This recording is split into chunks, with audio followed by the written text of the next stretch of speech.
I still smell the diesel from that boat. 42 bodies pressed together like sardines in a tin, salt crusting my eyelashes, the engine coughing like an old man with tuberculosis. I was 14 years old. My name is Mateo Alvarez, and I left Veracruz with nothing but a plastic bag, a rosary, and a debt my father couldn't pay. My mother pressed the rosary into my palm the night before, her fingers trembling as if she were handing me her heart. "Don't look back, Mijo," she whispered. I looked back anyway. The shoreline disappeared behind a wall of rain, and I knew I'd never see her face again the same way. Let me take you back to the beginning, before the boat, before the debt, before I even understood what leaving meant. I grew up in a 2-room cinderblock house on the edge of Veracruz, where the street turned to dirt and the sea was always angry. The walls were painted a faded turquoise that peeled in the humidity. We had a tin roof that sang when it rained and a dirt floor that turned to mud in July. My father, Luis, was a fisherman who smelled of salt and diesel and disappointment. He left before dawn and came back after dusk, his skin cracked like old leather, his eyes fixed on a horizon that never gave enough. My mother, Rosa, sold tamales at the market from 4 a.m. until the sun burned the steam off the pavement. She wrapped each tamal in corn husk with the precision of a surgeon, her hands moving so fast they blurred. We had a single light bulb that flickered when the power surged. We had a radio that only caught 3 stations: mariachi, news, and static. My sister, Sofia, was 6 years younger, skinny knees, tangled hair, and questions that never stopped. "Why does the sea smell angry?" she'd ask. "Why do the gringos have so many cars? Why does Papa come home quiet?" I never had answers. I was just the big brother who carried water jugs from the communal pump, who chased chickens out of the kitchen, who pretended the world made sense. I was the one who walked Sofia to school every morning, her tiny hands sticky with mango juice, her backpack bigger than her torso. I was the one who patched the roof with cardboard when the rains came early. I was the one who learned to cook rice so my mother could sleep an extra hour. I was the one who knew, even at 10 years old, that our life was balanced on a knife's edge. The trouble started small. A storm in '96 sank my father's boat. He borrowed $10,000 from men who wore gold chains and drove trucks with tinted windows. Cartel runners who called themselves businessmen. They smiled when they lent the money. They didn't smile when they came to collect. He swore he'd pay it back in 3 months. 3 months became 6. 6 became a year. The interest grew like mold on bread. Then the phone call started, late at night, heavy breathing, threats whispered in a voice that sounded like gravel. Then the broken windows, rocks wrapped in newspaper that said Pega. Then the night they came to the house with baseball bats and put a gun to my mother's head while Sofia hid under the table, her little hands over her ears, her breath coming in tiny hiccups. I remember every detail of that night. The men wore ski masks even though it was 90 degrees. One had a tattoo of a skull on his neck. Another chewed gum loud enough to echo. My father didn't fight. He just looked at me, standing in the doorway in my underwear, and said, "You're the oldest. You cross the line. You send money. You save us." I was 14. I didn't know what the line even was. I thought it was a river. I thought it was a wall. I thought it was something you could see. The smugglers came at midnight 3 days later. A rusted van with no seats, just blankets and the smell of fear and vomit. They drove us north for 12 hours, stopping only to piss behind cactus or to hand out stale tortillas wrapped in newspaper. The driver never spoke. He just chewed toothpicks and stared at the road like it owed him something. We ended up on a beach north of Tampico where the sand was black and the waves hissed like snakes. The boat was smaller than I expected, 25 feet, maybe 30, with a motor that sounded like it was dying. 42 people climbed aboard. Mothers with babies strapped to their chests using rebozos. Old men clutching plastic bags of documents, birth certificates, school records, photos of people they'd never see again. A pregnant woman named Marisol who vomited the entire first night, her husband holding her hair back with trembling hands. The captain, a man with a scar across his throat and eyes like dead fish, counted heads, took the money, $5,000 per person, cash only, and pushed off without a word. They told us the trip would take 2 days. It took 5.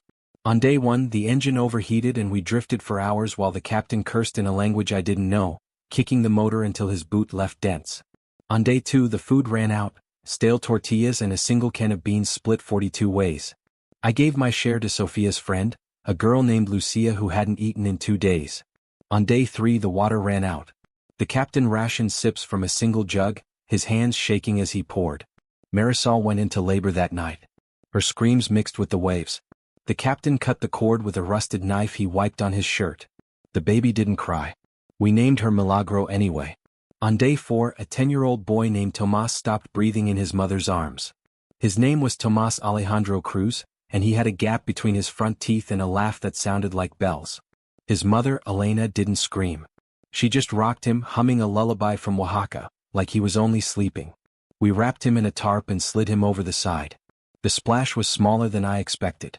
The sea swallowed him like he was never there. On day 5, the engine died completely. We drifted. The sun baked us until our skin blistered and peeled. The nights froze us until our teeth chattered and our lips cracked. I remember staring at the stars and thinking, this is how people disappear.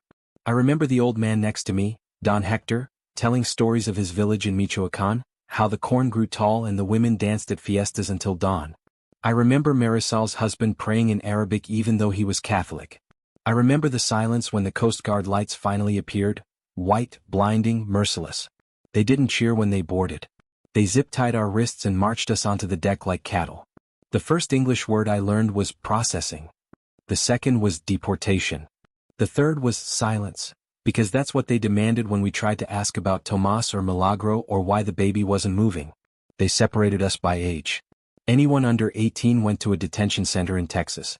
Concrete floors, metal benches, fluorescent lights that never turned off.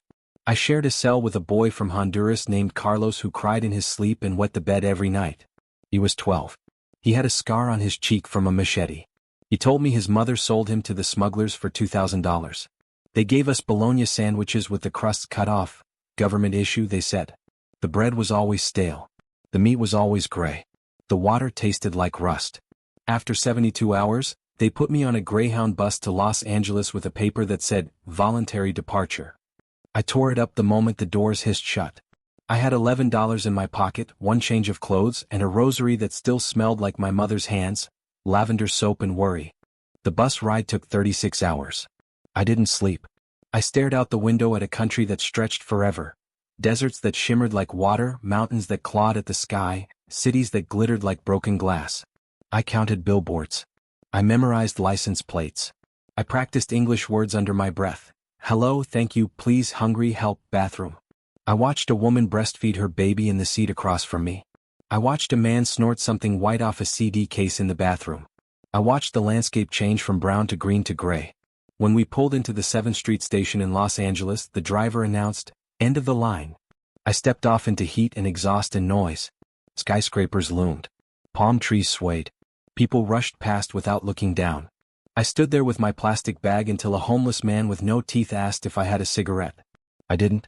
He shrugged and walked away. That was my welcome to America. I walked until my feet bled. The soles of my shoes, hand-me-downs from my cousin, had holes big enough to fit coins. I asked for directions in broken Spanish to anyone who looked kind. Most didn't. A taxi driver laughed. A woman with a stroller crossed the street. Finally, an old man selling elotes from a cart pointed me to Our Lady of Guadalupe Church in Boyle Heights. "Tell Father Miguel that Don Chucho sent you," he said. I thanked him. He gave me an ear of corn with lime and chili. It was the best thing I'd eaten in a week. The church basement had 40 cots, one bathroom, and a crucifix that stared down like it was judging us all. Father Miguel, a priest with kind eyes, a limp from a childhood accident and a voice like warm bread, gave me a blanket and a bowl of pozole. "You're safe here, Mijo," he said. Safe was a relative word. The cots were metal and squeaked. The bathroom had one working toilet and a shower that alternated between ice and scalding. I slept between a man who coughed blood into a rag, tuberculosis he said, and a woman named Gloria who prayed in tongues until dawn. She said the Virgin Mary spoke to her in dreams. She said I had ojos de superviviente, survivor's eyes. I didn't believe her, but I listened anyway. I listened to every story in that basement. The Guatemalan who lost 3 fingers to a landmine. The Salvadoran who walked for 21 days through the jungle. The Mexican mother whose husband was kidnapped in Sonora. I listened and I learned, pain has a language and it's universal. At 5 a.m., Father Miguel woke us with a bell. Breakfast was coffee and pan dulce. Then we lined up for work. The day labor corner on Olympic and Figueroa was already 50 deep by the time I arrived. Men in work boots and baseball caps, women with babies on their hips, teenagers like me trying to look older. The contractors rolled by slow in their pickups, windows down, pointing like we were fruit on a tree. You learned fast, stand tallest, shoulders back, eyes hungry. Don't flinch. Don't speak unless spoken to. Don't let them see you're scared. Don't let them see you're 14. Mr. Harlan picked me first. White man, sunburned neck, voice like gravel dragged across concrete. He wore a Harley-Davidson cap and a belt buckle the size of a dinner plate. You speak English? I lied and nodded. $5 an hour. Gosh. Don't talk to the others. He handed me a hammer and pointed at a half-framed house in the San Fernando Valley. The crew was all white, all born here, all convinced the world owed them something just for existing. There were 8 of them. Chuck, the loudest, with a mustache like a broom and a laugh like a hyena. Dale, the drunk, who smelled of whiskey at 7 a.m. Ricky, the quiet one who stared too long and never smiled. And the rest whose names I never learned because they never used mine. They called me Wetback, Beaner, Boy. On my 3rd day, Chuck pissed in my water jug while the others laughed. I saw him do it, zipping up with a grin, wiping his hands on his jeans. I drank it anyway. Thirst is louder than pride. I learned to eat lunch alone, sitting on a stack of plywood, watching ants carry crumbs bigger than themselves. I learned to smile when they mocked my accent, to nod when they said I'd never amount to anything, to work harder, faster, cleaner. By the end of the first month, I could frame a wall in half the time it took Dale. Harlan noticed. He started assigning me the hardest jobs, the ones nobody else wanted, pouring concrete in 100-degree heat, carrying rebar up 3 flights of scaffolding, cleaning up after the others left their beer cans and cigarette butts. 16-hour days. 6 days a week. Sundays I went to mass, then to the laundromat, then to the library to study English from children's books. See spot run. Run spot run. I sent every dollar home. My mother wrote back on the back of grocery receipts, "Your sister started 3rd grade. She learned to read. The debt is down to $8,000. I kept those notes in a Folgers coffee can under my cot, next to the roaches and the dreams I wasn't allowed to have. I wrote back, "I'm okay. I'm strong. I'm coming for you." I didn't tell her about the water jug. I didn't tell her about the names. I didn't tell her I cried in the shower until the water ran cold. The first winter in Los Angeles was colder than I expected. Not snow cold like the movies, but bone cold, the kind that seeps through a thin jacket, settles in your joints, and makes you shiver even when the sun is out. I had one sweatshirt, stolen from a laundromat dryer in Boyle Heights, gray with a faded UCLA logo. I wore it every day until the elbows wore through and the cuffs frayed into strings. Harlan's construction site was in Chatsworth, 40 miles north, past the freeways and the sprawl. I woke at 4 a.m. every morning, folded my blanket in the church basement, and walked to the bus stop on Olympic Boulevard. The 720 bus came at 4:37. I transferred to the 164 in North Hollywood, then walked the last 2 miles uphill. Some days I arrived late. Harlan docked my pay for every minute. "Time is money, boy," he'd growl, his voice like gravel dragged across concrete. I nodded. I smiled. I swallowed the rage and added it to the notebook I kept in my back pocket. The crew had a routine that never changed. They arrived in their own trucks, Ford F-150s with gun racks, American flag stickers, and Confederate plates on the back. They parked in the shade under the oak trees, drank coffee from stainless steel thermoses, and talked about football, hunting, and women they'd never respect. They assigned me the worst tasks before the sun was even up: mixing mud by hand in a wheelbarrow that leaked, hauling scrap lumber through the dust, sweeping nails into piles with a broken push broom that left splinters in my palms. Chuck made it a game. "Hey Beaner, race you to the dumpster." He'd throw a 2x4 like a javelin, end over end through the air. If I dropped it, they laughed until their bellies shook. If I caught it, they laughed harder and said, "Not bad for a monkey." Dale, the drunk with the red nose and the whiskey breath at 7 a.m., once bet $10 I couldn't carry a full sheet of drywall up the ladder alone. I did it, 96 pounds on my shoulder, sweat stinging my eyes, legs burning like fire. He paid me in quarters from his pocket, one by one, and said, "Not bad for a mule." I took the quarters. I needed them for the laundromat. I learned their names even if they never learned mine. There was Ricky, the quiet one with the tobacco chew and the brown spit that landed in empty Gatorade bottles like clockwork. He never joined the jokes, but he never stopped them either. He just stared with those flat blue eyes that made my skin crawl. There was Tommy, the youngest at 19, fresh out of high school with a buzz cut and a tattoo of a cross on his forearm. He followed Chuck like a puppy, repeating every insult like it was scripture. There was Big Mike, 6'5", former Marine, built like a refrigerator, who called everyone Chief, except me. He called me It, or The Help, or nothing at all. There was Harlan himself, the boss, who showed up twice a week in pressed khakis, a polo shirt with his company logo, and a clipboard thick with invoices. He never remembered my name. He just pointed with a thick finger and said, "You, over there. Now." I was invisible unless I was useful. I kept a notebook in my pocket, small, black, spiral-bound, bought for 50 cents at the 99-cent store. Every insult, every slight, every time they laughed when I bled or asked a question in broken English, I wrote it down. I wrote in tiny letters so it would fit. Chuck, pissed in water jug, October 14, 98. Dale, called me wetback, October 15, 98. Ricky, stared while I ate alone, October 16, 98. Big Mike, threw nail at my boot, October 17, 98. I dated every entry. I underlined the worst ones in red pen I stole from the site office trailer. I told myself it was evidence. One day I'd use it. One day they'd read it. One day I'd make them choke on every word. The money was the only thing that kept me sane. $5 an hour, cash, every Friday afternoon. Harlan paid in crisp 20 straight from the bank, wrapped in a red rubber band. I counted it in the church bathroom, locking the stall, spreading the bills on the toilet lid like a deck of cards. $80 a week at first. Then 90. Then 100 when I worked overtime. I sent half home via Western Union, $40 the first month, $50 the next, 60 when I could. The clerk at the Western Union on Vermont Avenue knew me by name. "For Rosa Alvarez in Veracruz?" she'd ask. I'd nod. She'd stamp the form. My mother's letters came back faster after that, written on the back of grocery receipts from the Mercado. "Sophia got new shoes. The men haven't come in 2 weeks. The debt is down to 8,000. I kept those notes in a Folgers coffee can under my cot, next to the roaches and the dreams I wasn't allowed to have. I wrote back on whatever paper I could find, "I'm okay. I'm strong. I'm coming for you." I didn't tell her about the water jug. I didn't tell her about the names. I didn't tell her I cried in the shower until the water ran cold and my skin pruned. I made one friend in those early months. His name was Javier. He was 20, from Sinaloa, with a gold tooth that flashed when he laughed and a scar on his forearm from a machete fight when he was 15.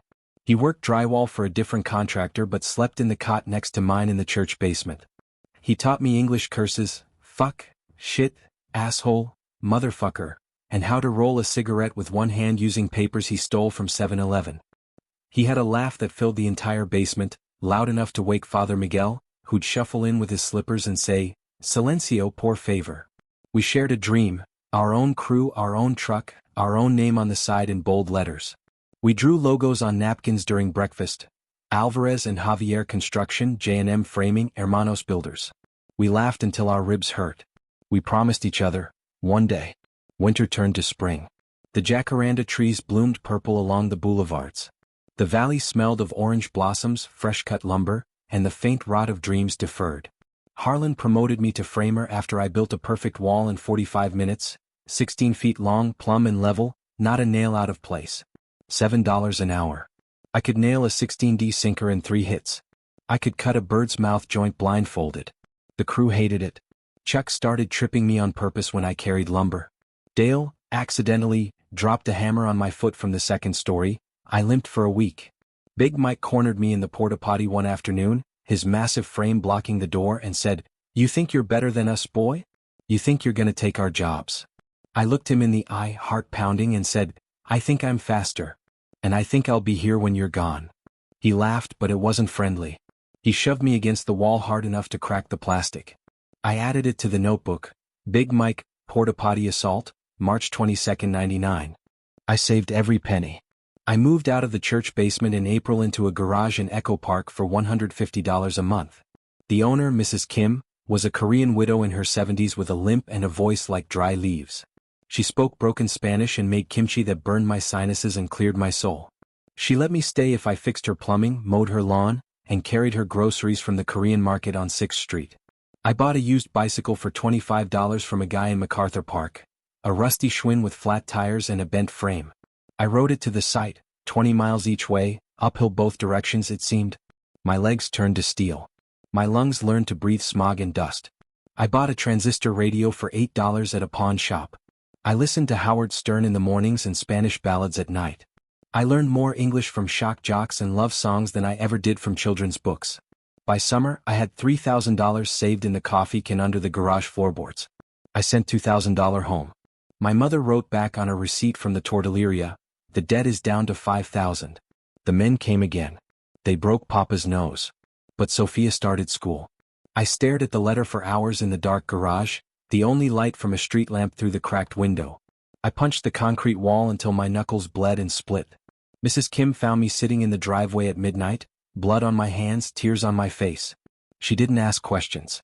She just handed me a jar of kimchi and a clean rag and said, "Eat. Anger needs fuel. But don't waste it on walls." I started night school in September. ESL at East LA Community College, Mondays and Wednesdays from 6 to 9 p.m. The teacher, Mrs. Lopez, was a Chicana in her 40s with kind eyes, a voice like warm tortillas, and a way of correcting pronunciation without making you feel small. She lent me books, The House on Mango Street by Sandra Cisneros, Of Mice and Men by Steinbeck. I read them under the streetlight outside the garage, mosquitoes biting my ankles, the hum of the city all around me. I wrote my first essay in English, My American Dream. It was 5 paragraphs, 300 words, full of grammar mistakes. I got A+. Mrs. Lopez wrote in red pen at the bottom, "You have a voice. Use it. Keep writing." Harlan noticed my absence on Mondays. "Where the hell were you yesterday?" he barked one Tuesday morning, his face red under the hard hat. I said, "Doctor's appointment." He didn't believe me. He docked me a full day's pay, $56. I smiled. I nodded. I added it to the notebook. Harlan, docked pay for night school, September 13, 99.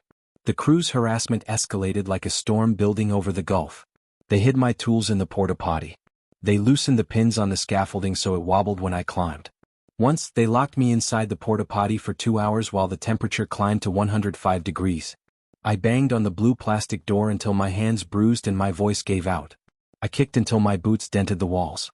When they finally let me out, Chuck turning the lock with a grin, Dale filming on a flip phone, they said, "Just a prank, Beaner. Lighten up." I looked Chuck in the eye, sweat dripping from my hair, shirt soaked, and said, "Next time I piss in your truck. And I have good aim." He laughed, but his eyes flickered.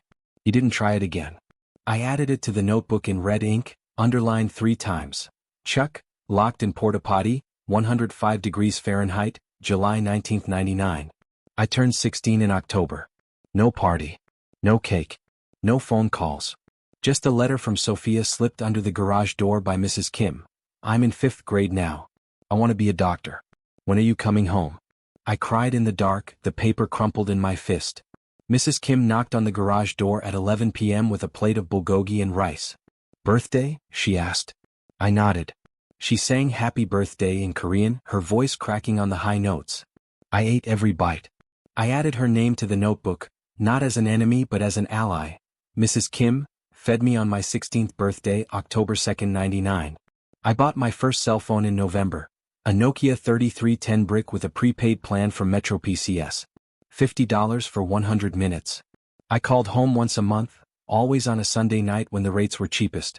My mother's voice cracked through the static and the distance. "Are you eating? Are you safe? When are you coming back?" I lied every time. I said soon. I said I was fine. I said the debt would be paid by Christmas. I hung up and threw up in the alley behind the garage, the taste of bile and kimchi mixing in my throat. Harlan gave me a raise in December. $8 an hour. "You're worth it, boy," he said, clapping my shoulder like I was a prize steer. I smiled with teeth that wanted to bite. I nodded. I added it to the notebook. Harlan called me boy, raised to $8, December 17, 99. I started running crews by spring 2000. 3 guys under me, all Mexican, all undocumented, all terrified of Harlan and Icy. I taught them everything I knew: how to cut a perfect 45-degree angle, how to read a level bubble, how to work fast without cutting corners, how to smile when the gringos insulted them. I paid them out of my own pocket when Harlan tried to short them, $20 here, $50 there. They called me Jeef behind his back. I told them to save every dollar. I told them about the notebook. I told them one day we'd have our own company, our own trucks, our own name on the side. They believed me. I believed me. The notebook grew thick, 200 pages, both sides filled, margins crowded with tiny writing. Every page was a wound. Every wound was a weapon. I bought a second notebook in June. I titled it Volume 2. I wrote on the first page in bold letters, "This is not the end. This is the beginning." I met a girl in July. Her name was Luz. She worked at the laundromat on Sunset, folding clothes and running the dryers. She had curly black hair that smelled like coconut conditioner, brown eyes that sparkled when she laughed, and a smile that made the fluorescent lights feel warm. She was 17, from Oaxaca, studying to be a nurse at night school. We met when I dropped a sock on the floor and she picked it up. "You're missing this," she said, holding it out. I said, "I'm missing a lot of things." She laughed, a sound like bells in a church tower. We started meeting after her shift. We walked to Echo Park Lake and shared a churro from a street vendor. She taught me English verbs: to be, to have, to love. I taught her how to frame a window, how to measure twice, how to swing a hammer without bruising her thumb. She kissed me under the palm trees one night in August. It was my first kiss. It tasted like cinnamon, hope, and the promise of something soft in a world that had only been hard. Harlan found out in September. "No girlfriends on my dime," he barked when he saw me on the phone during lunch. I said, "I see her after work." He docked me 2 days' pay, $128. I added it to the notebook. Harlan, docked pay for Luz, September 5, 2000. Luz got pregnant in October. We were careful but not careful enough. She cried in the laundromat bathroom, the dryers roaring like thunder around us. "What do we do?" she whispered, her hands on her still flat stomach. I held her while the machine spun and said, "We get married. We make it work. We build a family." We got married at the courthouse in November. Father Miguel officiated, his limp more pronounced but his smile wide. Mrs. Kim brought kimchi and a red envelope with $500. Javier was my best man in a borrowed suit. Luz wore a white dress from the thrift store on Vermont, $15, altered by her cousin. Sophia sent a drawing of a heart with our names inside. We rented a studio in Koreatown for $400 a month. The walls were thin. The neighbors fought in Korean. The stove had one working burner. We didn't care. We had each other. Our son was born in June 2001. We named him Luis after my father. He had Luz's eyes and my stubborn chin. He came out screaming, red-faced, fists clenched like he was ready to fight the world. Harlan gave me 1 day off for the birth. "Don't make a habit of it," he said. I added it to the notebook. Harlan, 1 day for Luis's birth, June 14, 01. I worked harder than ever. I saved more. I sent $500 home every month. My mother wrote, "The debt is down to $2,000. The men haven't come in 6 months." I bought a used pickup in August, $1,200, a 1987 Chevy with rust on the fenders and a cracked windshield, but it ran. I painted Alvarez framing on the side in shaky white letters with a can of spray paint from Home Depot. Harlan saw it in the parking lot one morning. "Cute," he said, smirking. "Don't quit your day job." I smiled. I nodded. I added it to the notebook. Harlan, mocked my truck, August 22, 01. Luz went back to school in the fall. I watched Luis at night, rocking him to sleep with lullabies my mother sang, Cielito Lindo, Los Corazones. He smelled like baby powder, milk, and the coconut in Luz's hair. He was my reason. He was my fire. He was proof that something beautiful could come from all the ugliness. The notebook was almost full again. I bought volume 3. I was 22. I had a wife, a son, a truck, and a dream. I had a list of enemies longer than my arm. I had a plan. And I had a promise burning in my chest like a coal that would never go out. I was the immigrant they looked down on. Now I signed their paychecks. Part 3/6, Akeda. Traco fuga e o fundo do poco, 4.000 palavras exatas. The year 2000 started with promise. Luis, my son, was walking, his tiny feet slapping the cracked linoleum of our Koreatown studio like drumbeats of hope. Luz was in her final semester of nursing school, studying at the kitchen table while I rocked Luis to sleep with one hand and balanced the checkbook with the other. I had 4 crews under me now, 16 men who trusted me with their lives, their paychecks, their futures. Harlan had given me a company cell phone, a Motorola flip with a cracked screen but a signal that reached anywhere in the valley. "You're my go-to guy now," he said one January morning, clapping my shoulder hard enough to rattle my teeth. I smiled. I nodded. I added it to the notebook, volume 3, page 47. Harlan, go-to guy, January 3, 2000. I was 21 years old. I had $22,000 saved in a coffee can buried under the floorboards beneath our bed. I had the immigration forms filled out, the lawyer's retainer paid, the plane tickets booked for my mother and Sophia to come legally in April. I was ready. I was so close I could taste it, like the salt air of Veracruz on a day with no wind. 2 days later the raid came. I remember the sound first. Sirens at 5:47 a.m. before the sun had even thought about rising. Then the helicopters, their rotors chopping the air like machetes. Then the boots on the gravel, dozens of them, heavy and synchronized. I was on the second story of a half-framed house in Reseda, nailing a top plate, when the floodlights cut through the dawn like knives. ICE agents in black vests, dogs barking, radios crackling. Harlan stood on the porch of the model home in his robe and slippers, sipping coffee from a mug that said "World's Best Boss" in faded red letters. He pointed with one thick finger. "Those three over there. And the kid in the blue shirt." The kid in the blue shirt was me. I dropped the nail gun. It clattered down the framing like a gunshot. I ran. I sprinted across the plywood subfloor, leaped the gap to the next house, landed hard on my knees. I heard shouting in English and Spanish, "Alto, para," and the dogs, their bark sharp and hungry. I vaulted over the half-built fence, splintered wood tearing my jeans, and landed in the neighbor's yard where a sprinkler was still running from the night before. I slipped in the mud, scrambled up, kept going. I jumped a chain-link fence into an alley, my hands bleeding on the diamond wire. I heard Chuck's voice behind me laughing, "Run, Beaner, run." I didn't look back. I couldn't. I dove into a storm drain that smelled of piss, algae, and despair. I crawled through the dark on my belly, knees in muck, hands scraping rebar and broken glass. I hid for 2 days. No food, no water, just the notebook in my pocket, soaked but intact. I wrote in the dark with a pen that barely worked, the ink smearing, "Harlan, called ICE March 15, 2000. Anonymous tip. I will remember. I will return." When I crawled out on the third morning, the site was empty. Harlan had fired every undocumented worker, 16 men including Javier, Luis, and Marco. He replaced them with new guys, teenagers mostly, scared kids from Fresno and Bakersfield who worked for $4 an hour and didn't know a level from a hammer. The bank seized my $22,000, the coffee can money I'd deposited for the lawyer. The lawyer called me from a payphone, "You're undocumented. You have no standing. The money's gone."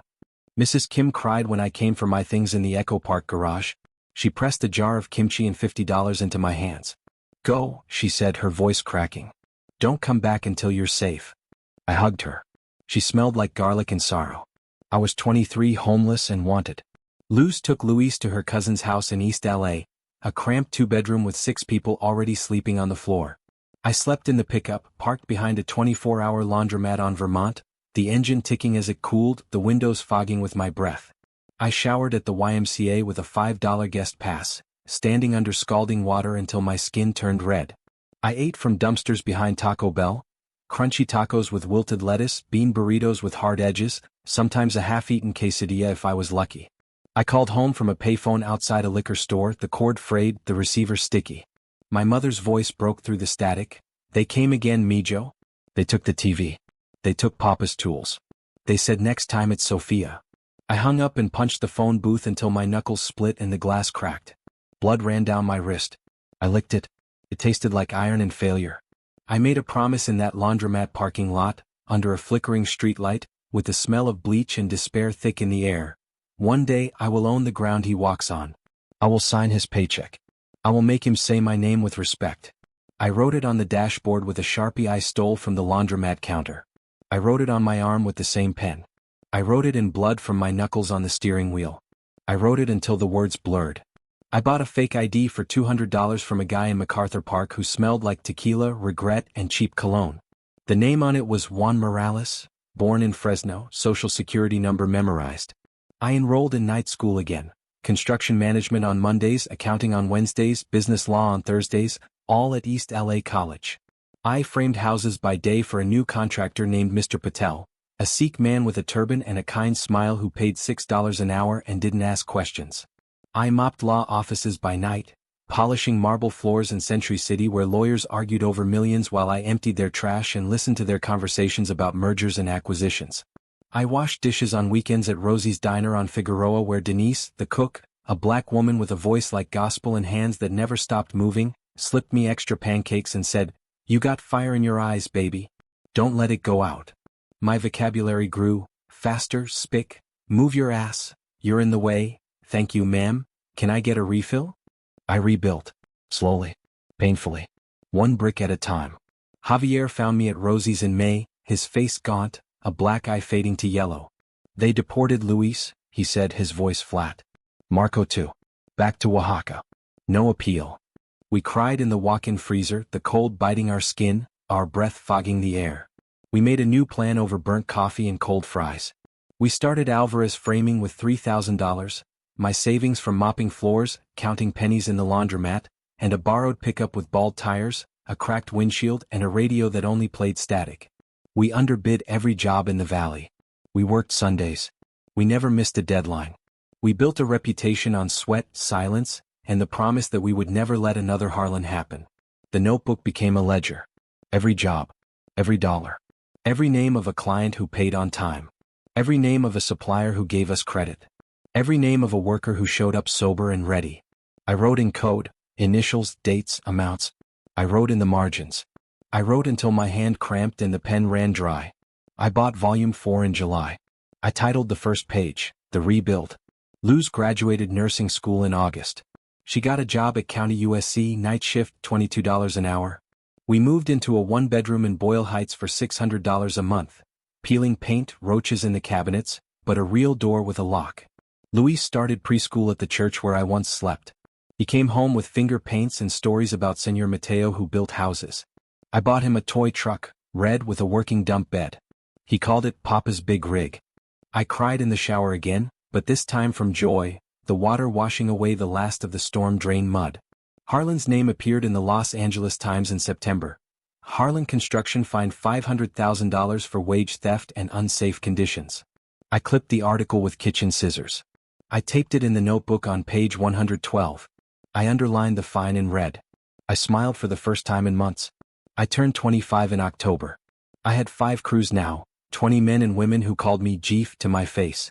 I had a business license from the city, a bank account at Wells Fargo with $50,000, a logo designed by Luz's cousin for $100. I sent $1,000 home every month. My mother wrote on a receipt from the Farmacia, the debt is down to $500. The men haven't come in a year. Sophia is in high school. She wants to be a doctor. I bought a suit, $1.99 at Men's Warehouse, navy blue, slightly too big, and walked into a bank on Wilshire Boulevard. The loan officer, a white man named Mr. Thompson with a tie too tight and a smile too thin, looked at my application and said, "No credit history. No collateral. No chance." I smiled. I nodded. I added it to the notebook. Thompson, denied loan June 12, 03. Wells Fargo. I found private investors instead. A Korean church in Koreatown that remembered Mrs. Kim. A Guatemalan restaurant owner on Pico who loved my tamales. A Jewish retiree in Encino who liked my story and hated Harlan. They gave me $100,000 at 10% interest, no questions, handshake deals.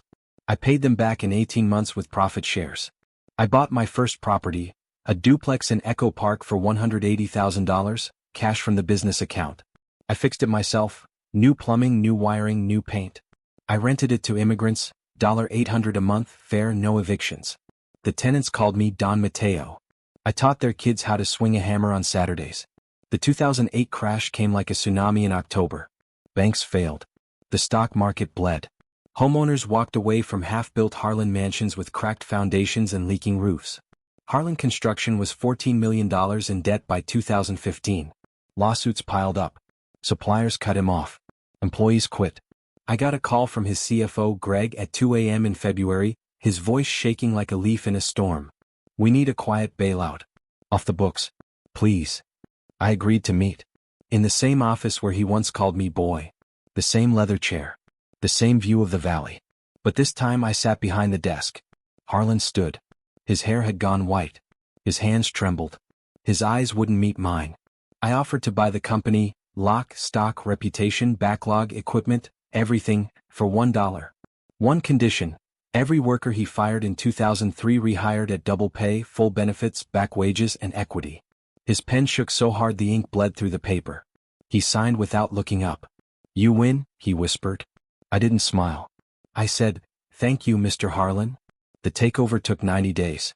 I kept the name Alvarez Homes on every document, every truck, every hard hat. I rehired every man from 2003. Javier, Luis, Marco, even the ones who had been deported. I paid lawyers $50,000 to file petitions, bring them back legally on humanitarian parole. I gave them shares. I made them partners. I promoted the quiet ones. I fired the loud ones. Chuck came to me in the parking lot, eyes red, voice breaking. "I got kids, Mateo. A mortgage. I was wrong." I looked him in the eye and said, "So did I." I gave him a job. Not out of kindness. Out of proof. Proof that people can change. Proof that I'm not them. I walked the old sites. Same dirt. Same smell of cut pine and diesel. But now my name was on the sign. Now my crews wore Alvarez Homes shirts in safety green. Now the realtors called me sir. Now the bankers returned my calls within the hour. I bought Harlan's mansion in Calabasas, $2.8 million, cash from the business account. I turned it into a training center. Apprentices lived in the guest house. I taught them framing, drywall, electrical, plumbing, contracts, English, citizenship. I taught them the notebook method. I taught them to never forget. The first board meeting was in the old Harlan conference room, now the Mateo Alvarez boardroom. I sat in his chair. Javier sat to my right. Luis to my left. Chuck took minutes on a yellow legal pad. We voted on the first project, 200 affordable units in South LA, 2-bedroom homes for teachers, nurses, janitors.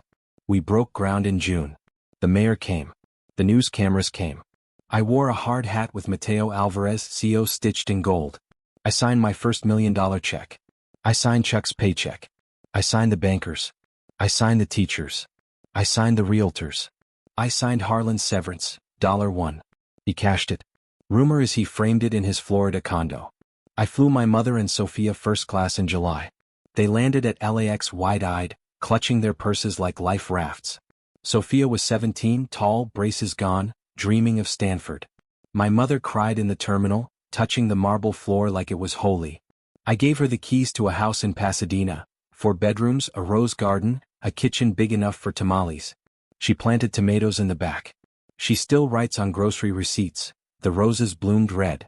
The debt is paid. You are my miracle. Luis, my son, was 10. He called the mansion the castle. I taught him to swing a hammer, to read blueprints, to never drink from a jug someone else filled. Luz ran the pediatric wing at County USC.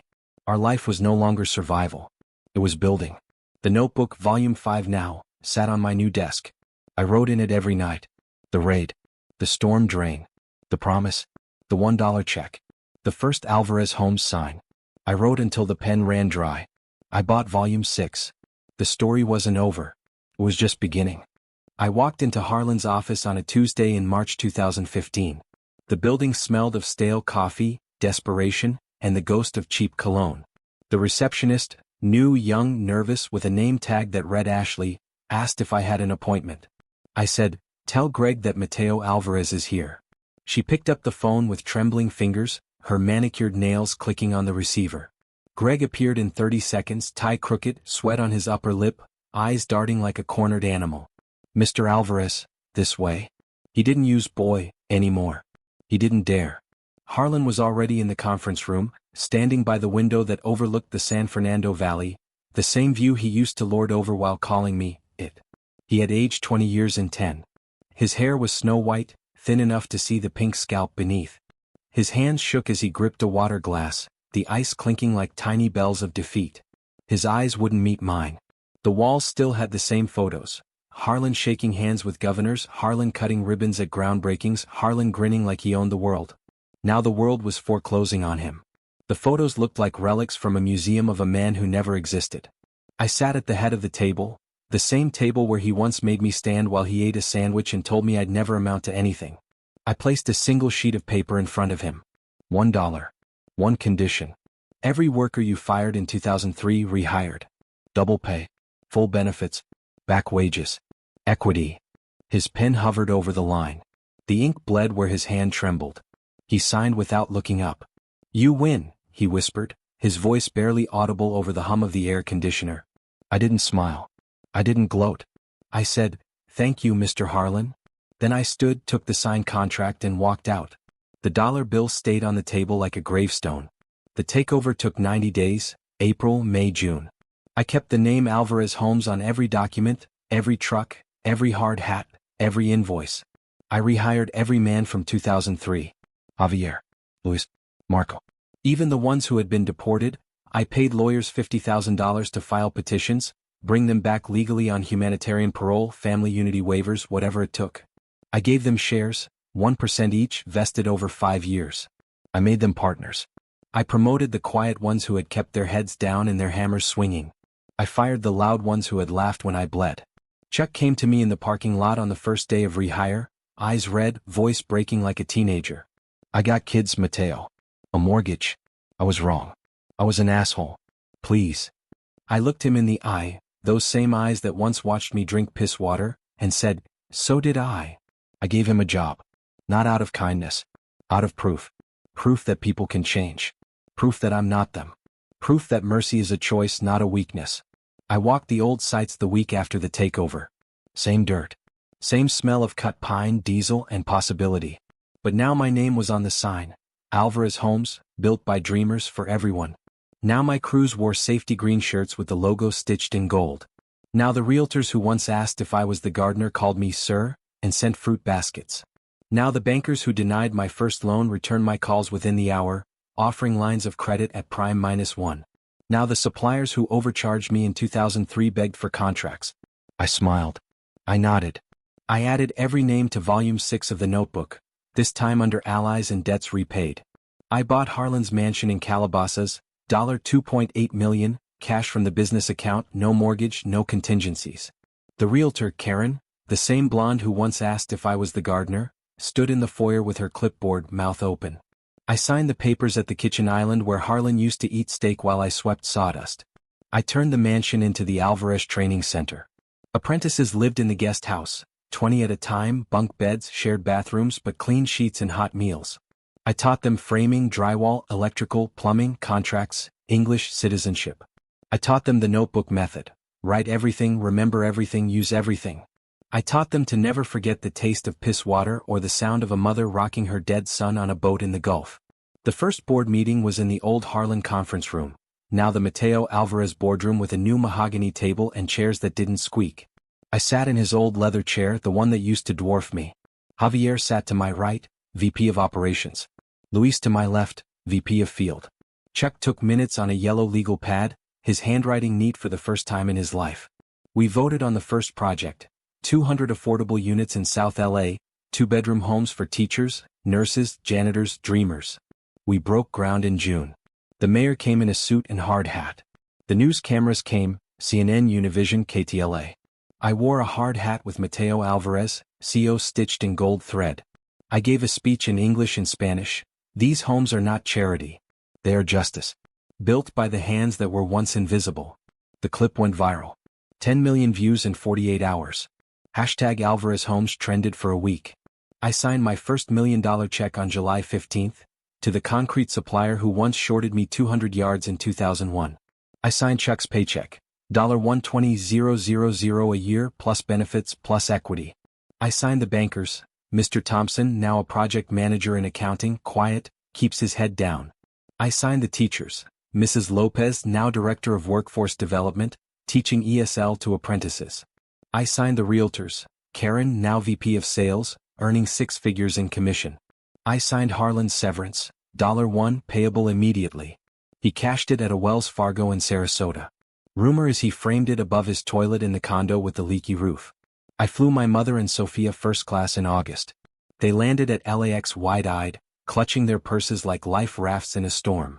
Sophia was 17, tall, braces gone, hair in a ponytail, dreaming of Stanford pre-med. My mother cried in the terminal, touching the marble floor like it was the altar at Our Lady of Guadalupe. I gave her the keys to a house in Pasadena, 4 bedrooms, a rose garden in the front, a kitchen big enough for tamales for 50. She planted tomatoes in the back, the soil rich and black. She still writes on grocery receipts, the roses bloomed red. The debt is paid. You are my miracle. I framed every receipt. They hang in the boardroom like scripture. Luis, my son, was 10. He called the Calabasas mansion, the castle. I taught him to swing a hammer on Saturdays, to read blueprints by flashlight, to never drink from a jug someone else filled. Luz ran the pediatric wing at County USC, saving lives while I built homes. Our life was no longer survival. It was legacy. I started the Tomas Scholarship in September, $10,000 a year, renewable for kids who crossed like I did. First recipient, Aya, a Syrian girl who arrived in a raft with her brother. She wanted to be an architect. She sent me a drawing of a house with a red door and a courtyard full of lemon trees. I hung it next to Chuck's Polaroid, the one he sent with the note. You kept your promise. I kept the photo. I framed both. They hang above my desk where I sign their paychecks. I bought billboards in October, Alvarez Homes, built by immigrants for everyone. One on the 405, one on the 101, one in Spanish on Cesar Chavez Avenue, one in Korean in Koreatown, one in Arabic in Little Arabia. I bought radio ads, 30 seconds during rush hour, my voice thick with accent. We don't just build houses. We build futures. I bought TV spots during the World Cup, Mexico versus USA, 30 million viewers. I became the face, the suit, the smile, the story. Forbes called me the immigrant king of California real estate. I laughed. I framed the article. The Notebook became a book in November. From storm drain to boardroom, how I turned piss water into power. I wrote it in the mansion at 3 a.m. while Luis slept, the house quiet except for the hum of the refrigerator. I wrote every insult, every dollar, every tear. I wrote the raid. I wrote the storm drain. I wrote the promise on the dashboard. I wrote the $1 check. Publishers fought for it, HarperCollins, Simon & Schuster, Penguin. It hit the New York Times bestseller list at number 3. I signed copies at Home Depot on Saturdays. Kids asked for selfies. I gave them hard hats and notebooks. I mentored in December. Every Friday I walked sites, no tie, boots caked in mud, hard hat in hand. I shook 200 hands. I remembered 199 names. I asked about mothers, kids, dreams. I carried volume 7, wins, losses, promises kept. I remembered what it felt like to be invisible. To be the punchline. To be the help. I sued the bank that seized my $22,000 in 2003. I won. $1.2 million settlement. I started Segunda Oportunidad Credit Union. No SSN required, 2% interest, financial literacy classes in 5 languages. First branch, Boyle Heights, next to the church basement. I cut the ribbon with Mrs. Kim. She cried. I cried. Denise catered pancakes. I bought the storm drain where I hid in 2003. I turned it into a mural, Aqui Sobrevive, Aqui Renasce. Artists from Boyle Heights painted it. Me at 14, plastic bag in hand, eyes wide. Me at 23, crawling out covered in mud. Me at 36, signing the $1 check. Tourists take photos. Kids touch the wall like it's sacred. I testified before Congress in 2016. Suit and tie. Spanish accent thick. I said, immigrants don't take jobs. We create them. We pay taxes. We build schools. We are the American dream. The clip went viral. Fox called me a threat. CNN called me a hero. I called myself a survivor. The Alvarez Act passed in 2017, $100 billion for immigrant-led infrastructure. My name is in the bill. I expanded. Arizona, Nevada, Texas. 5,000 units a year. 4,000 employees. Half immigrants. All started where I did. I signed paychecks in 3 states. I signed the mayor's. I signed the governor's contractor. I signed the developer who once said, "You're not what I expected." I smiled. I nodded. I added every name to the notebook. I built a school in 2018, Escuela Tomás Alvarez. Bilingual. Free lunch. After-school framing classes. Sophia taught English. Luis taught soccer. My mother cooked tamales on Fridays. 500 students. 100% graduation rate. I bought the church basement in Boyle Heights in 2019. I turned it into the Alvarez Welcome Center. Cots became offices. The crucifix still hangs. Father Miguel retired to Veracruz. I gave him a house by the sea. He sends postcards. The sea is calmer now. God bless you, Mijo. I never forgot the notebook. Volume 47 sits on my desk. Thick, worn, sacred. I write in it every night. The empire is worth $1.2 billion. I signed 4,000 paychecks a week. I signed the president's infrastructure contractor. I signed the kid who once pissed in my jug. Chuck retired in 2020 with a $2 million pension. He sent a letter. You were right. I was wrong. Thank you, sir. I framed it next to the Polaroid. I am 40 now. My hands are smooth. My accent is softer. I still walk sites every Friday. I still carry a notebook. I still remember the taste of piss water and the sound of a mother rocking her dead son on a boat in the Gulf. I'm not a success because I got rich. I am a success because I never forgot. 2020 arrived like a punch to the gut. The world shut down in March. COVID-19. Masks. Lockdowns. Sites closed overnight. Supply chains snapped like dry twigs. Workers panicked. Rent due, kids home from school, no daycare, no savings. I called an emergency board meeting in the old Harlan conference room, now the Mateo Alvarez boardroom, with a new mahogany table, leather chairs, and a mural of the storm drain on the wall. Masks on. 6 feet apart. Javier on my right. Luis on my left. Chuck on Zoom from his home office, quarantined with a fever. We had 4,000 employees, 2,000 units half built, and a payroll due in 10 days. Banks froze lines of credit. Lumber prices tripled. The news called it the Great Shutdown. I called it war. I made 3 decisions in 10 minutes. No layoffs. Every worker kept full pay whether they swung a hammer or sat home with their kids. PPE for all.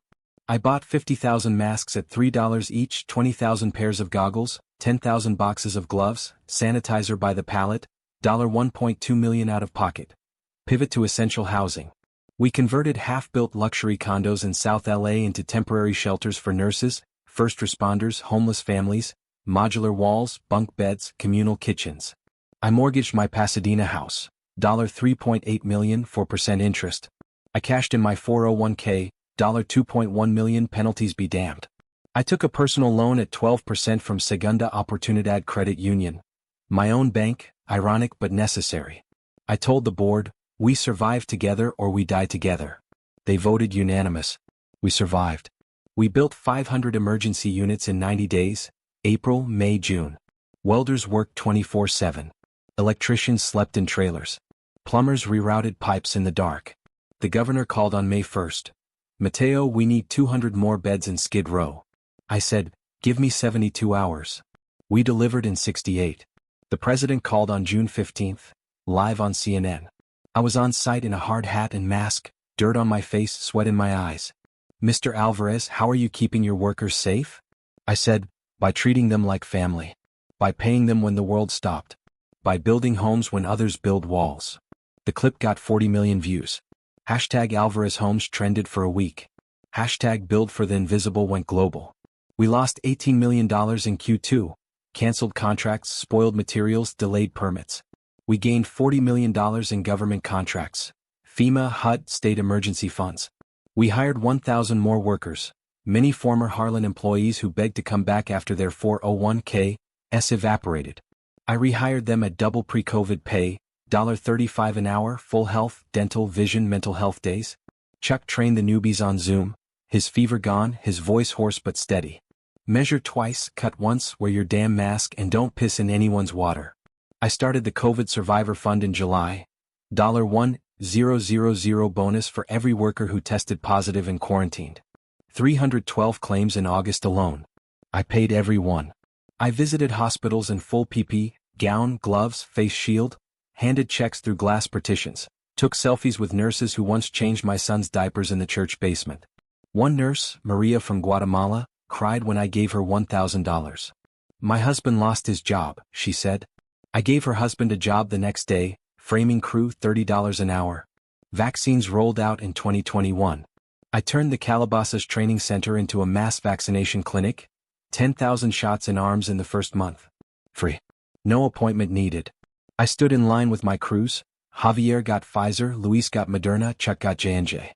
I rolled up my sleeve on camera for Good Morning America. The anchor asked, Mr. Alvarez, aren't you afraid of side effects? I said, I'm afraid of losing one more Tomas. I'm afraid of another mother rocking a dead child because we didn't act. The clip got 25 million views. Hashtag Vax with Alvarez trended. Business exploded in 2022. 8,000 units a year. Offices in Miami, Denver, Atlanta, Mexico City. 10,000 employees. I flew private for the first time, a Gulfstream G550 chartered for a site visit in Phoenix. The pilot was Guatemalan, former Air Force. He saluted when I boarded.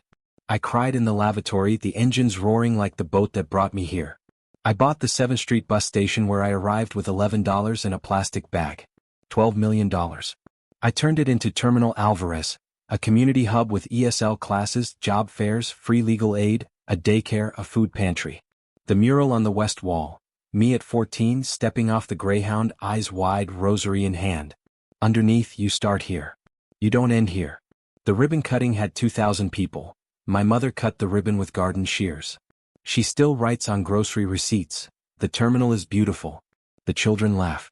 You are home. I launched Alvarez Academy online in 2023, free courses. Framing, electrical, plumbing, business, English, citizenship, financial literacy.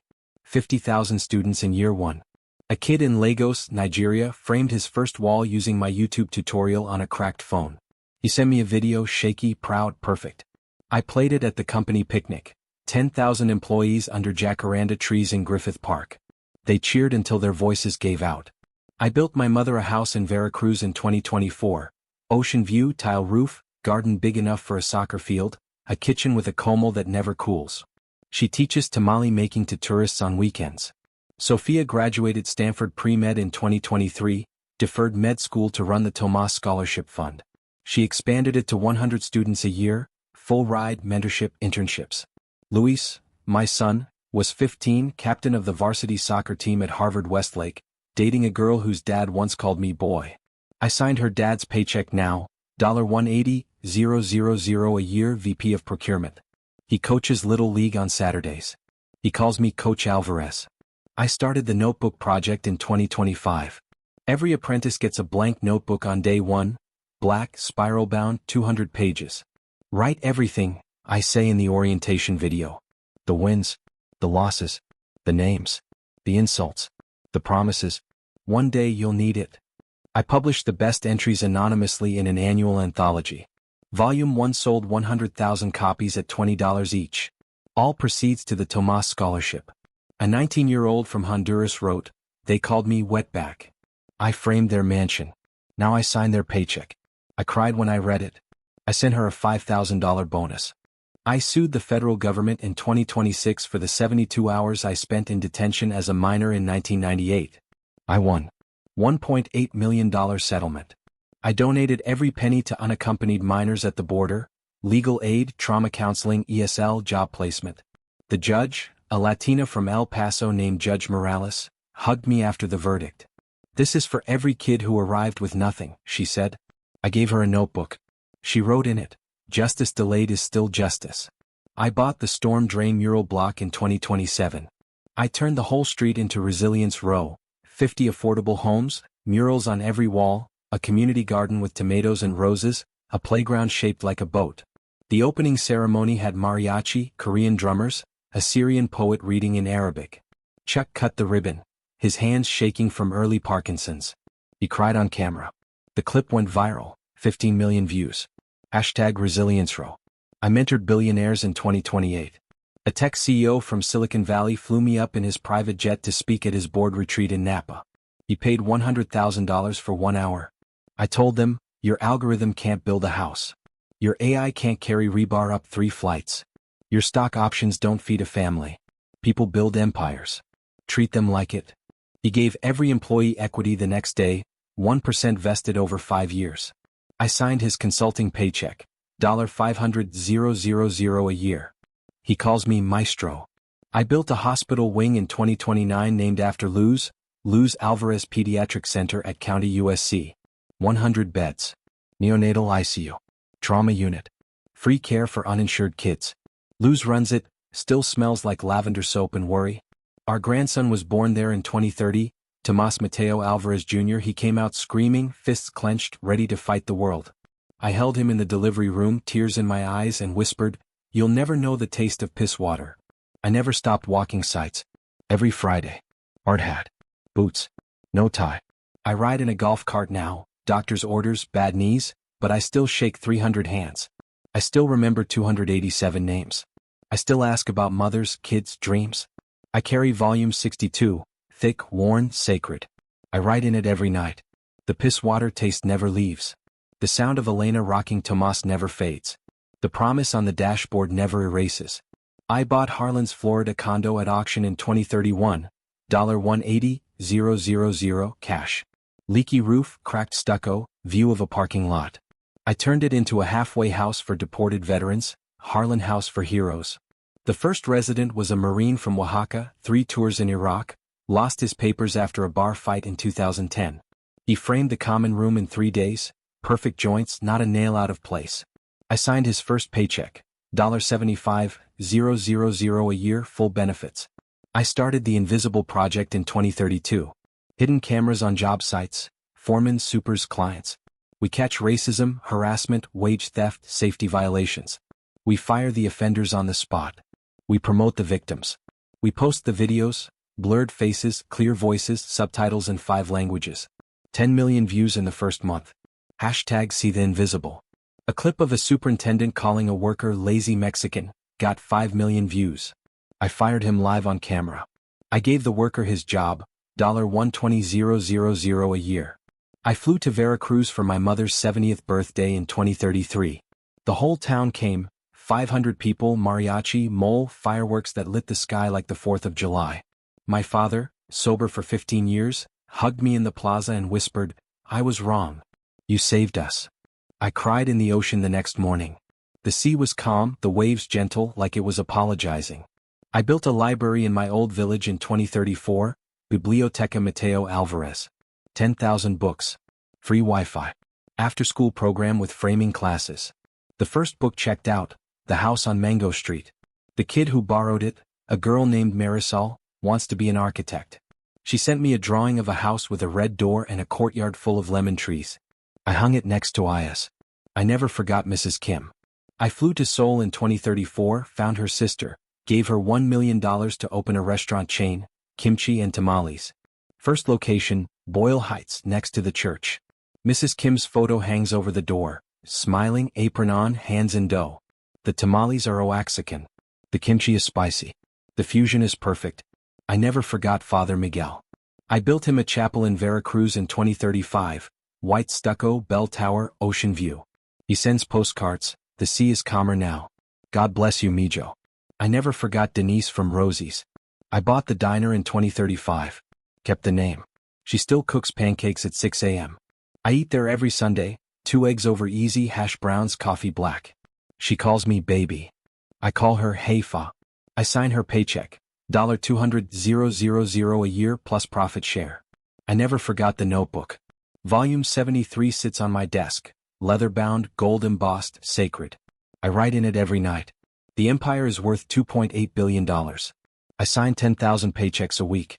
I sign the president's infrastructure contractor. I sign the mayor's housing initiative. I sign the kid who once pissed in my jug. Chuck retired in 2030 with a $2 million pension. He sent a letter before he died. You were right. I was wrong. Thank you, sir. I framed it next to the Polaroid, next to Aya's drawing, next to Sophia's Stanford diploma, next to Luis's soccer trophy, next to my mother's grocery receipt poems. I am 60 now. My hands are gnarled. My back aches. My accent is still thick. I still walk sites every Friday. I still carry a notebook. I still remember the taste of piss water and the sound of a mother rocking her dead son on a boat in the Gulf. I'm not a success because I got rich. I am a success because I never forgot. The year is 2040. I am 76 years old. My hair is silver like the moonlight on the Gulf the night I left Veracruz. My knees creak like old scaffolding in the wind. My hands, once calloused from rebar, nails and rage, are now soft from signing checks, shaking hands and holding great-grandchildren. Alvarez Homes is no longer a company. It is a civilization. A $25 billion civilization that builds 50,000 housing units a year across 15 states, 5 countries and 3 continents. We employ 120,000 people. 80% immigrants or first generation, 65% women, 100% dreamers. We have our own university, Alvarez Global Institute, with campuses in Los Angeles, Mexico City, Seoul, Bogota, Nairobi, and Berlin. We have our own bank, Segunda Oportunidad Credit Union, with 3.5 million members and 0 foreclosures since 2018. We have our own airline, Vuelo Alvarez, a fleet of 50 electric jets that fly apprentices home for every holiday that keeps a heart connected to its roots. My face is on billboards in 10 languages. My story is taught in high schools from Tijuana to Tokyo. My notebook is in the Smithsonian, under glass, next to Lincoln's hat and Armstrong's spacesuit. But this is not the end. This is the epilogue. The final chapter. The last breath before the story becomes legend. I still walk sites every Friday. Hard hat. Boots. No tie. I ride in an electric golf cart now, doctor's orders, bad knees, worse hips, but I still shake 500 hands. I still remember 487 names. I still ask about mothers, kids, dreams, fears, victories. I still carry a notebook, volume 138. The cover is cracked leather, hand-tooled by a Mayan artisan in Chiapas. The pages are acid-free, archival, meant to last 1,000 years. I write in it every night with a fountain pen Sophia gave me for my 75th birthday, Blue ink like the ocean the night I left. The entries are shorter now. My hand shakes, but the words are heavier. I built a museum in Boyle Heights in 2036. Museo de la Supervivencia. The entrance is the original church basement door, wood scarred by years, paint chipped, hinges rusted. Inside, my plastic bag from 1998, the rosary with the broken bead, the Folgers coffee can full of grocery receipt letters, the pisswater jug, empty, labeled evidence of hate, the storm drain charcoal promise, Mateo Alvarez was here. And he will return. The first Alvarez framing business card printed on a library printer, Chuck's Polaroid with the shaky handwriting, Aya's red door drawing, the $1 check Harlan signed, the first Tomas scholarship certificate, my citizenship oath signed in 2008, my son's first soccer trophy, my mother's last grocery receipt poem, the sea is calm. The children laugh. You are home. The final exhibit, a blank notebook and a pen on a pedestal. The plaque reads, your story starts here. Write it, live it, sign their paychecks. I visit schools every month. I speak to kids who look like I did at 14. Wide eyes, plastic bags, fear in their throats, hope in their fists. I tell them in Spanish, English, Korean, Arabic, Swahili, your accent is not a flaw. Your hunger is not a weakness. Your story is your weapon. I give them a notebook, black, spiral-bound, 200 pages. I give them a hammer, 16-ounce, fiberglass handle, made in our factory in Guadalajara. I give them a promise. One day you will sign their paychecks. A girl in Nairobi asked me last year, what if they laugh at me? I said, let them. Laughter is just noise. Your walls will stand when their voices are dust. I mentor presidents. The White House calls every quarter for housing policy. I fly coach. First class still feels wrong, like wearing a crown in a storm drain. I sit at the Resolute desk and say, build for the invisible. Tax the hoarders. Train the dreamers. Give them equity, not charity. The president signs an executive order. The Alvarez Act 2, $1 trillion for immigrant-led infrastructure over 10 years. My name is in the title. I cry in the Lincoln bedroom, the mattress still holding the shape of giants. I built a village in Veracruz in 2037, Pueblo Alvarez. 1,000 homes. Solar panels on every roof. A hospital with a neonatal ICU.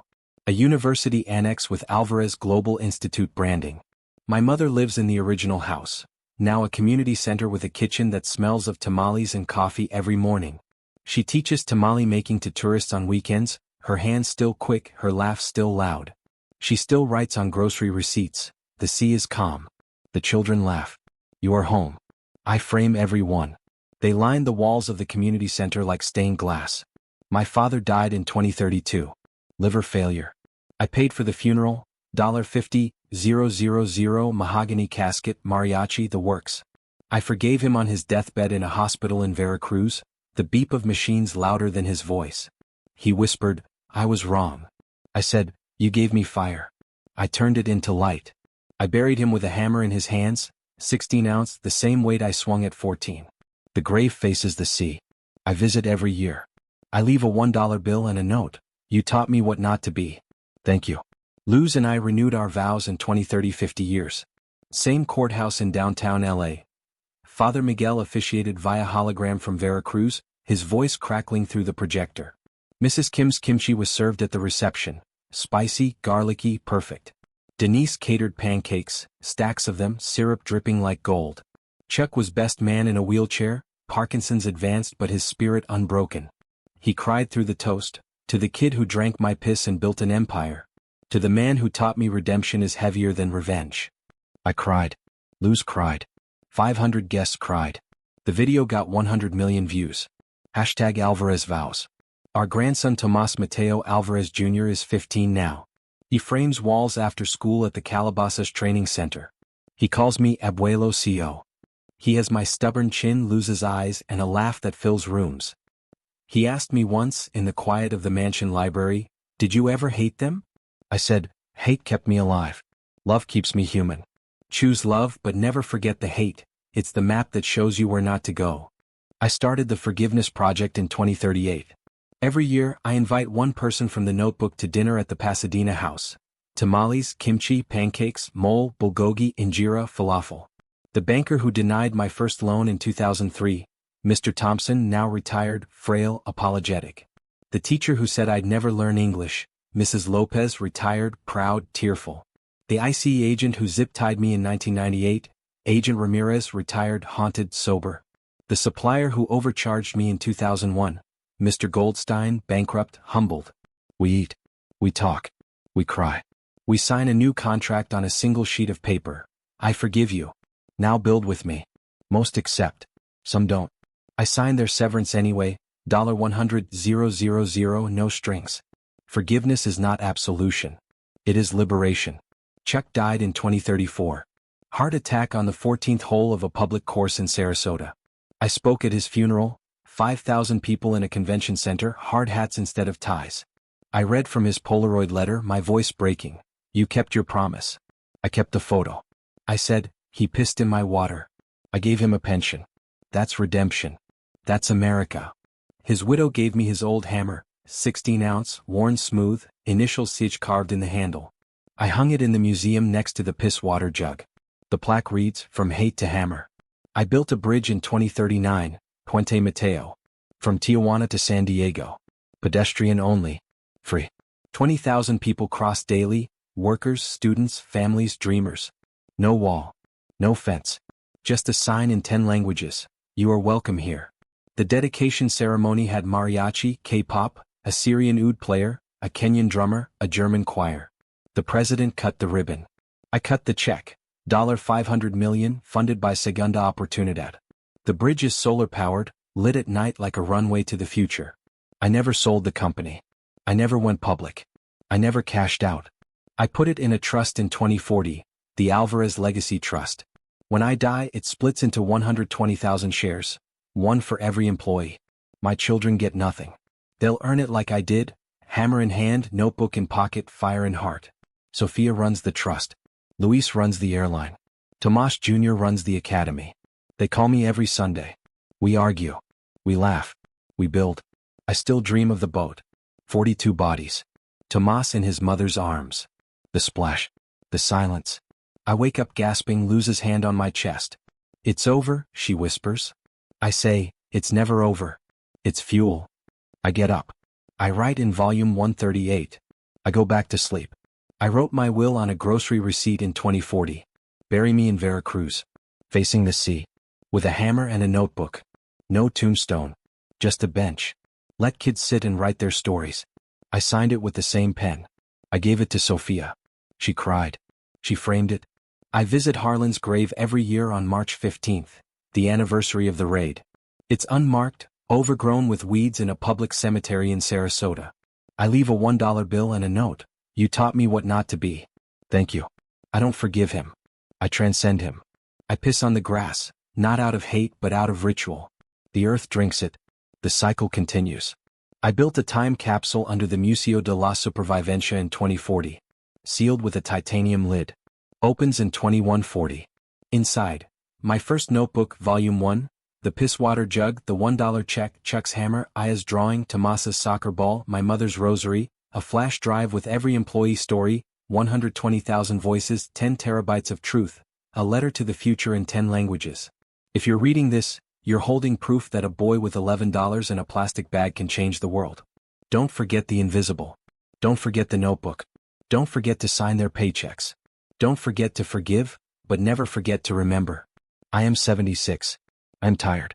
I am complete. My body fails but my legacy walks. 50,000 homes a year. 120,000 paychecks a week. 3.5 million bank accounts. 100,000 students. 1,000 apprentices crossing Puente Mateo every day. I close my eyes and see them, kids with plastic bags, kids with hammers, kids with notebooks, kids signing paychecks. The last entry in volume 138, written tonight, March 15, 2040, 42 years to the day since the raid. I was the immigrant they looked down on. Now I sign their paychecks. Tomorrow someone else will sign mine. And the story continues. The sea is calm. The children laugh. I am home. I close the notebook. I turn off the light. I listen to the ocean in my dreams, calm, endless, forgiving. The boat rocks gently now. Tomas laughs. Elena sings. The splash is a wave. The wave is a home. The home is a legacy. The legacy is eternal.